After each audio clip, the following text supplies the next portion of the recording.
சிக்கந்தராபாத்தில் உள்ள எனது சகோதர சகோதரிகள் அனைவருக்கும் நமஸ்காரம். நான் டாக்டர் சௌமியா பொம்மகண்டி, பல் மருத்துவர். கடந்த 9 ஆண்டுகளாக சிக்கந்தராபாத்தில் ஸ்மைலிஷ் ஓரல் ஹெல்த் ஃபவுண்டேஷன் என்ற பெயரில் ஒரு நிறுவனத்தை நடத்தி வருகின்றேன். அங்கு ஆயிரக்கணக்கான மக்களுக்கு பல் சம்பந்தப்பட்ட பிரச்சனைகளுக்கு சிகிச்சை மற்றும் அதற்கு சம்பந்தப்பட்ட விழிப்புணர்வையும் கொடுத்துள்ளேன்.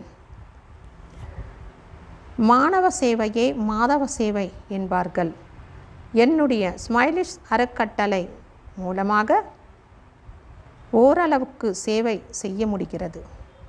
எனது சேவையை மருத்துவத்திற்கு மட்டுமே